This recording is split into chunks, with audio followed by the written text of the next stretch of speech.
महाशिवरात्रि पर भगवान शिव और देवी पार्वती का विवाह हुआ था, इसलिए देश के कई प्रसिद्ध मंदिरों में इस दिन शिव विवाहोत्सव मनाया जाता है और शिवजी बारात लेकर निकलते हैं। भगवान शिव के विवाह की बात चली है तो आपको शिव पुराण की उस कथा की ओर ले चलते हैं जिसमें शिवजी के विवाह की कथा का वर्णन किया गया है। महाशिवरात्रि पर शिव विवाह की इस कथा को सुनना और पढ़ना बड़ा ही पुण्यदायी होता है, साथ ही यह शिव भक्तों को रोमांचित और आनंदित भी करता है। शिव विवाह की उस घटना के कारण ही कहते हैं कि सास को दामाद की अगुवानी, जिसे परीक्षण भी कहते हैं, नहीं देखना चाहिए। शिवजी जब बारात लेकर चलने लगे तो उनकी बारात में भूत प्रेत बेताल सब मगन होकर नाच रहे थे। भगवान शिव स्वयं नंदी पर विराजमान थे और गले में नाग की माला धारण किए हुए थे। साथ में भगवान विष्णु और ब्रह्मा जी भी देवताओं की टोली लेकर चल रहे थे। त्रिलोक शिव विवाह के आनंद से मगन हो रहा था। हर तरफ शिवजी के जयकारे लग रहे थे। बारात नगर भ्रमण करते हुए देवी पार्वती के पिता राजा हिमवान के द्वार पहुंची। बारात के स्वागत के लिए महिलाएं आरती की थाली लेकर आईं। भगवान शिव की सासू मां मैना अपने दामाद की आरती उतारने दरवाजे पर पहुंची। भगवान शिव की सामने जब मैना पहुंची तो शिवजी का रूप देखकर चकरा गई। उस पर शिवजी ने अपनी और लीला दिखानी शुरू कर दी। शिवजी के नाग ने फुफकार मारना शुरू किया। तेज हवा से मैने वस्त्र अस्त व्यस्त होने लगे। मैना वहीं अचेत होकर गिर गई। मैने को होश आया तो उन्होंने शिवजी के साथ अपनी सुकुमारी कन्या देवी पार्वती का विवाह करने से मना कर दिया।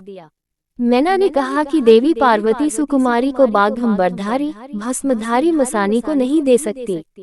माता को व्याकुल देख पार्वती समझ गई कि यह सब शिवलीला के कारण हो रहा है। देवी पार्वती ने कहा कि हे माता और पिताजी, आप मुझे शिवजी से मिलने की आज्ञा दे, फिर आपको शिव उसी रूप में मिलेंगे जैसा आप चाहते हैं। माता पिता से आज्ञा लेकर देवी पार्वती जनवासे में गई जहां शिवजी विराजमान थे। देवी पार्वती भगवान शिव से बोली कि हे प्रभु, आप अपनी लीला समेटे। मेरी माता आपका मसानी रूप देखकर व्याकुल हो रही है और आपसे मेरा विवाह नहीं करवाना चाहती है।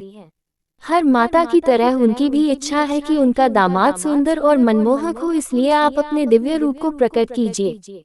देवी पार्वती की मनोदशा समझकर शिवजी ने अपनी लीला समेट ली और भगवान विष्णु और चंद्रमा ने मिलकर भगवान शिव को दूल्हे के रूप में तैयार किया।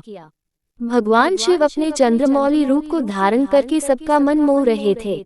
नारद जी ने कहा कि भगवान भोलेनाथ अजन्मा हैं। ये जगत के पिता हैं, इनका कोई पिता नहीं है। ब्रह्मा और विष्णु जी को भी इन्होंने ही प्रकट किया है, इसलिए ब्रह्मा और विष्णु जी भी इनकी उत्पत्ति और वंश के बारे में बताने में सक्षम नहीं हैं। नारद जी के वचनों को सुनकर सभी जन समुदाय भोलेनाथ का जय जयकार करने लगे। फिर ब्रह्मा जी पुरोहित बने और देवी पार्वती की ओर से भगवान विष्णु उनके भाई बने और शिवजी का विवाह संपन्न करवाया। देवी मैना ने जब शिवजी का चंद्रमौली रूप देखा तो निहारती रह गईं। उन्हें अपने नेत्रों पर भरोसा ही नहीं हो रहा था। वह खुशी खुशी शिवजी के विवाह की तैयारी करने लगी। जब विवाह मंडप पर शिवजी पहुंचे और विवाह आरंभ होने वाला था, तब साधु समाज लोकाचारवश राजा हिमवान की वंश परंपरा का बखान करने लगे। इसके बाद शिवजी से कहा गया कि उनकी वंश परंपरा क्या है, इसका बखान कीजिए। शिवजी की ओर से कोई उनके वंश के बारे में बता ही नहीं रहा था। इस पर वहां स्थित समाज ये कहने लगा कि यह कैसा दूल्हा है जिसका कोई वंश ही नहीं है, इनके माता पिता का पता ही नहीं है। ऐसे में नारद जी वहां सभा में सभी को संबोधित करके शिवजी की वंश परंपरा के बारे में बताया। ऐसी मान्यता है कि उत्तराखंड में स्थित त्रियुगी नारायण मंदिर ही वह स्थान है जहां पर भगवान शिव और देवी पार्वती का विवाह हुआ था और शिव पार्वती ने फेरे लिए थे। यहाँ आज भी वह अग्नि प्रज्वलित है जिसके फेरे शिव और पार्वती ने लिए थे।